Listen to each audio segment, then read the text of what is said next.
Hello my YouTube friends and welcome back to my channel. In today's video, I'm kind of refilming a video I already did. I'm adding in a get ready with me portion. I'm going to be getting ready this morning with the Killer Purr Palette from Menagerie. I did a look with this the other day and then I was watching the footage last night and I had done a lip swatching video right before that, and my lipstick looks like around my lip looks atrocious in the video, so I'm not sure if I'm going to take any of the footage from there, but I did want to show you guys another look with the palette, and I figured I would do that with you guys on camera. The other look I did not film, but I will have pictures of it. It was using like the blues and greens in this palette. I'll go ahead and show you guys what this looks like. But this palette is new from Menagerie. They are going to be restocking this, I believe, at the end of the month of November. I think it might be like Black Friday or something when it's going to come back in stock, but I'm not entirely sure. But I thought today I would go ahead and do a little simple look. I'm not going to do anything crazy because it is like 6 something here. And I need to leave for work soon and I have a meeting after work. So I'm just going to do probably more of the neutrals, which will go well because last time I did the more colorful shades. So we're just going to go ahead right into this. I'm going to prime my lids with my Urban Decay Eden, and then we'll be right back.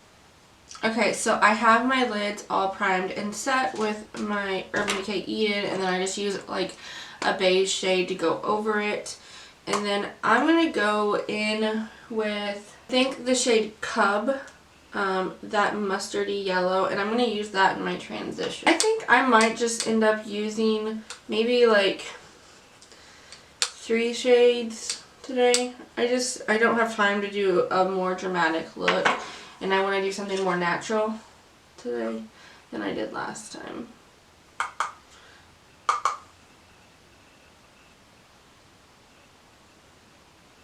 Just taking this on a Sigma E25 and just kind of sloppily putting it all in my crease. These shades are really pigmented right off the bat, so that's really nice. And sorry I'm looking down at my mirror I have in front of me. This does have a mirror on it, but I think it's easier to not have to worry about holding my mirror. I can just have one that's down in front of me. Okay.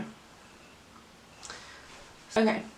So that's what that is looking like. I'm going to go in with the same brush, and I think I'm going to pick up this main shade, the orange that's right next to it. Same brush, I'm not even going to worry about cleaning it off. And I'm going to start tapping this more in my crease.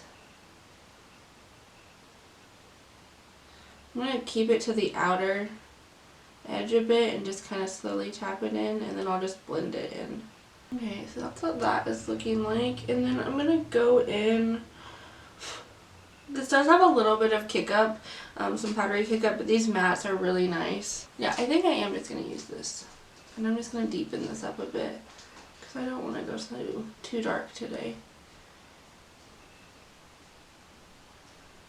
Okay, now I'm going to go back in with that Cub shade and just go around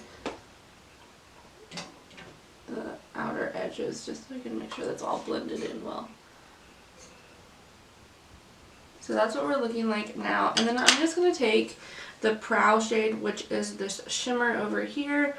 And these are very chunky. That is one of my biggest complaints. I don't know if you can see, but it's like literally chunking off. So I'm just going to tap my finger in there, and I'm just going to put that all over my lid. So this is my first time using the shimmer shades other than when I swatched them. I might still use that footage because I don't have time to refilm that. So you probably will see like a hodgepodge of different film today, and I'm sorry about that. That's just how it worked out. And I think these definitely work better if you will use your finger because they are chunky, and you can get that to build up a little bit better because you have a little bit more control, I think, than when you have a brush. So same thing, gonna do on the other side. So that is what that is looking like. I'm really liking that. I think I'm gonna take that, I need to wipe my hands off, that light yellow shade, the Drought. I really like that shade. I don't have anything like this shade in my collection. I really enjoy it. So I'm going to take that and put it in my inner corner, and then I'm going to tap over that with highlight, I think. Whatever face highlight I'm going to use today, that's what I'll put in there.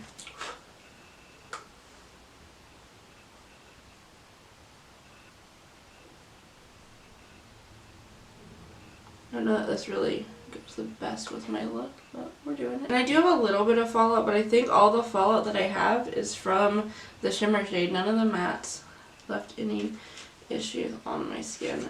So that's going to be everything. Yeah, I'm going to skip lower lash line today, I think, and just put some eyeliner in my eye. I'm going to use the Marc Jacobs highliner in Earthquake. I think that gives you more of like a daytime look. I am going to go out just to make sure all of this is how I want it.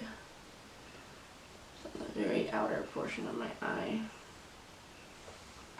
But yeah, that's the eye look. My eye is watering for some reason. Okay, so now I'm going to do the rest of my face makeup, and then I will show you guys what this looks like at the very end.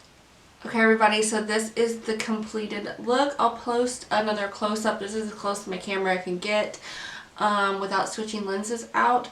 But I really like it. I don't have mascara on yet because I can't find it. And I just put a lip balm on, but I did the rest of my makeup pretty natural today. I'm not doing anything over the top. But I hope you guys enjoyed this video, and I'll be posting this attached to like the other video where I have more of my thoughts on this palette, just because I don't want to have to refilm all of that again. But I picked this up on pre-order last month. I believe I ordered this on around the 10th of October. This retailed for, I believe, $34.99.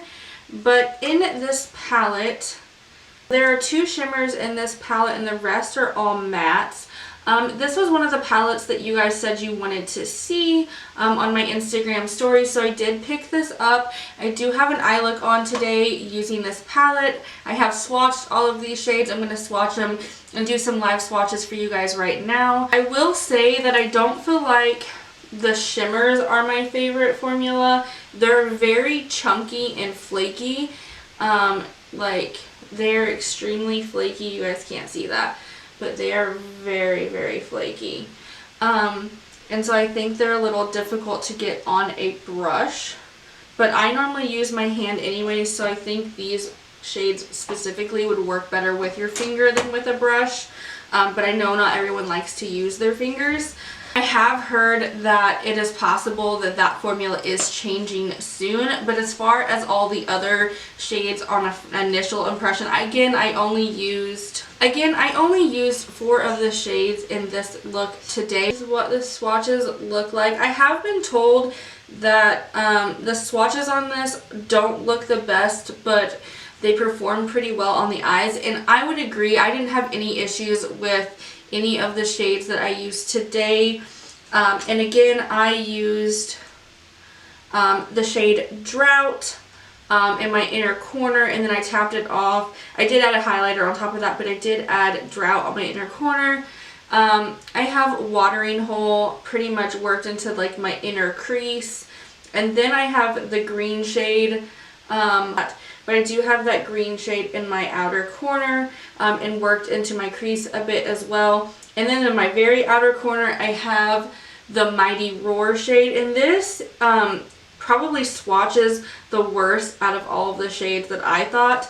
But I liked this shade because it had a bit of like almost like a purple undertone to it, and I really liked that, and I thought it would go well with the green and the blue that I did today. And I'm really liking how it performed just at my outer corner. But I do really like the shades that I use, and I think the shades I did use are the ones that can be the most problematic. I used that really dark, deep brown, which was the patchiest in my swatches, and then blues are notoriously really difficult to use, and I thought this was super easy to blend out, and I don't think it looks patchy at all. I think everything just went on extremely pigmented, which is really nice. I didn't really feel like I had to build anything up. If any of these shades in here are something you guys would like, I definitely would recommend picking it up. I don't think the price is bad for what you're getting. This packaging is absolutely stunning. It's beautiful. Even the box is really pretty. So I definitely think that I will be purchasing more from Menagerie in the future. I might actually pick up, they have a palette that's restocking at the end of this month that's all purple. It's like violet something. I'll put a picture up for you guys, but it is absolutely gorgeous.